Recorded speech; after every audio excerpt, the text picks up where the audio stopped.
Today we'll talk about temperature, pressure and such things कि हमें ocean के circulation में चीज़ें समझ आएँ.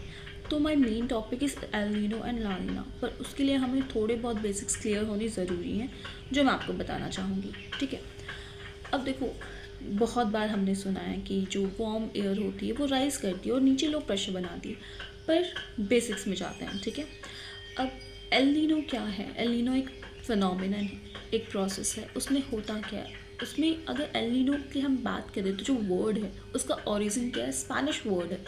El Nino means a little boy.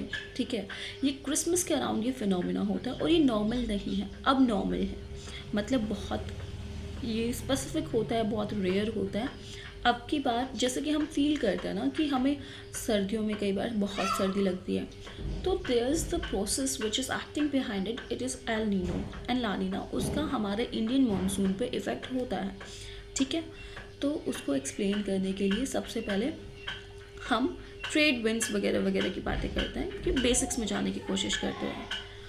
तो सबसे पहले देखिए, मानो मेरे पास पानी है. ठीक है, पतीले में पानी है, एक उसको मुझे गर्म करना है. ठीक है, अब मेरे पास ये पानी है, पानी को मैं गर्म करने की कोशिश कर रही हूँ.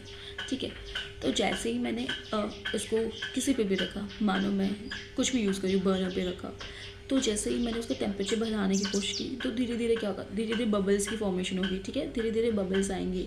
जैसे आप चाय बना दो या कुछ भी बना दो या नॉर्मल पानी गर्म कर रहे हो, तो क्या होता है? धीरे धीरे बबल्स आता है, फिर स्टीम आती है. ठीक है, फिर वो ऊपर जाने लगती है ना, हमें दिखती भी है कई बार. तो वो क्या हुआ कि हमने जैसे ही पानी अभी नॉर्मल रूम टेम्परेचर पे था, उसको टेम्परेचर देने की कोशिश करी, तो वहाँ पे काइनेटिक एनर्जी, जो वाटर के मॉलिक्यूल्स है, water is a liquid. Liquid में क्या है? मॉलिक्यूल्स की जो स्ट्रक्चर है, जो अरेंजमेंट है, उनमें स्पेस होता है. तो जैसे जैसे उसको हमने टेम्परेचर देके उस स्पेस को डिस्टर्ब कर दिया, तो वो और ज़्यादा वो हो गई. तो जो कुछ गैस हुई वो इवेपोरेट होगी. तो हमारे पास क्या हुई? यहाँ पे जो एयर निकली है, जो स्टीम निकली है, वो वार्म एयर है, हम कह सकते हैं.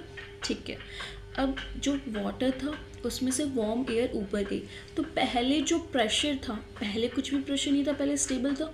अब नॉर्मल के कंपैरिजन में तब ऊपर चली गई है स्टीम, वार्म एयर ऊपर जाएगी, वार्म एयर राइज करेगी. हमेशा ये चीज़ ध्यान रखना. तो पहले के प्रेशर में, पहले के कंपैरिजन में अब यहाँ लो प्रेशर क्रिएट हो गया.